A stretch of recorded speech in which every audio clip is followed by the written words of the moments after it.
আরে বন্ধু, প্রায় 20 বছর পর তোর সাথে দেখা। তোরা ভাই, আমি কিছু কিনে নিয়ে আসি। তুই ভাই, আমি যাই নিয়ে আসি। আরে না, তোরা ভাই আমার সাথে ধান্দা আমরা অভ্যাস কেন গেছে রে? তোরা ভাই তোকে জন্য কিছু কিনে আনি। যা, তুই যা। কিরে, তোর কি দেখি অবস্থা? তোর ছেলে মেয়ে কয়জন? ওরে একই ছেলে, ঢাকা ভার্সিটিতে পড়ে। তা তো সেই বিরাট 1 কোটি বুদ্ধির মেয়ের বাউ করেছে, একদিন গাড়ি দিয়েছে দেখলাম গিফট।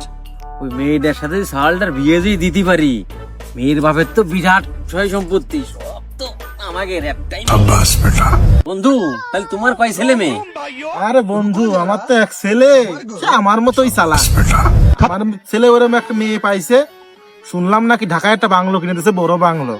মেয়ের বাপের বহুত সয় সম্পত্তি। যদি একবার কায়দা কৌশলে যদি পটাতে পারি, তাহলে তো মেয়ের বাপের সয় সম্পত্তি সবই আমার। আমার তো কি খুশি লাগতেছে। বন্ধু, এই যে ধান্দা মেনে চলে আসি, সে অভ্যাসই গেছে না। বন্ধু, তাহলে তোমার কয় ছেলে মেয়ে? সাল মিয়া? আর কোশ নে, আমার একটাই মিয়া, আমার মতন হচ্ছে ধান্দাবাজ। ওই ভার্সিটিতে পরে দুটো সওয়ালের পটাইছে, একটার কাছ থেকে গাড়ি নেছে আর একটার কাছ থেকে বাড়ি নেছে।